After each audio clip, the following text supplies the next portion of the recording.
and I met an extraordinary school Mm. principal. And I remember she was the first Latina I ever met who had a master's degree. She has Wow. two. She came to the United States when she was an adult, learned English, worked her way up from Venezuela, and she's just like this amazing person. Yeah. I call her my tia. She's now my tia. Yeah. She's like involved in my life. Yeah, of course. Um, and she gave me a really good taste of what education was like. Yeah. And I remember her telling me, as a Latina who has two master's degrees, she says, you need to display your credentials. Hmm. And I wanted to know a little bit more about like what she What do you meant by mean? that. Yeah, And right. she's like, just display them so the doubt is not in people's minds and they can focus on what you're saying. Wow.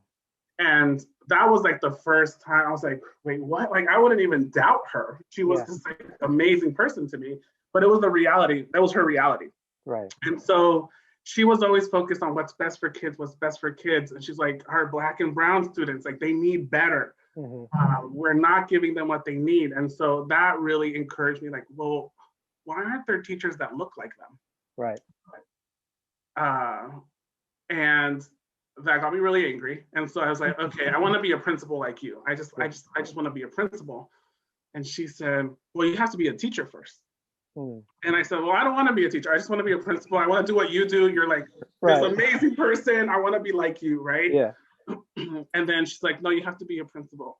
Yeah. And so I looked at all these teaching programs, and I looked at all of them. And the one that really drew me, and we talk about values, but the ones that was aligned with my values was Teach for America. Mm. And I applied to that because of their vision for excellence for all students. Yeah. And it was the quickest way to get the credential. And I just felt like there was an urgency to get into the classroom. And so I did that. I became a teacher. I was a teacher for several years, a middle school teacher. And within that program, you get to pursue a master's degree where you write a thesis. Right. And because I was excited and still had my eye on being a principal, my thesis was about the struggles of being a Latinx principal. Mm. And the reason I did that was because I wanted to know the good, the bad, and the ugly before I stepped into that role. It was almost like, let me know everything before I step in. Mm-hmm. And one of the things that this principal told me, she always told me, you don't say no to the opportunity, but you ask questions. Mm. And so for me, the thesis was the asking questions part. Right. What do I want to know about being a principal, especially a principal of color? Yeah. And so I learned a ton, and I said, all right, I let's do it. Like, it's going to be tough, but let's do it. So then I moved on and I became a principal. I founded a school, from the ground up in the Richmond area. And it was a wonderful experience. It was the hardest job that I've ever had in my life. I can only imagine. It was hard, super rewarding. And for some reason, still didn't feel fulfilled. Mm. And I read Michelle Obama's book that year when I opened the school. I remember it was January. And she writes about how she pursued this career of being a lawyer. Yeah. And it was a tough pill to swallow for her, where she recognized that she just wasn't fulfilled. She wanted to be working in the community, even though she was part of this like great law firm. Right. And so she talked about making decisions based on fulfillment versus based on like what you've worked to get to. Right. And so I made the decision to leave that post. And at the same time, I was pursuing a doctoral degree at USC.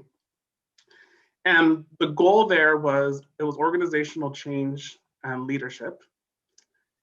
And I always had a focus after that, that if we really want to make systemic change Yeah. and really make sure that all kids are reading, and we really want to make sure that all kids have access, then there needs to be something that's different that has to come down to systemic change. It's Yeah. not, while I felt that like change was happening as a principal, I wanted it to be like a bigger, larger impact.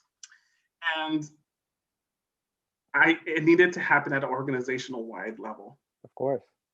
And so I pursued that, and my dissertation was on reforming school discipline policies. And so I learned a ton about teacher preparation programs. I learned a ton about what it takes to be an effective teacher, what it takes to be an effective coach. And then I just learned a ton, and I wanted to take that back to the organization that inspired me to become a teacher to begin with, and that was Boys and Girls Clubs. And so now I'm there in a capacity that allows me to do systemic change at an org-wide level.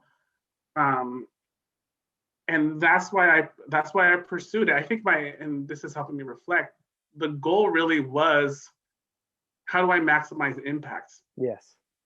And in order to do that, I needed to have a solid understanding of how things work right now. Yeah. Because if I want to change it, I need to change it from the inside.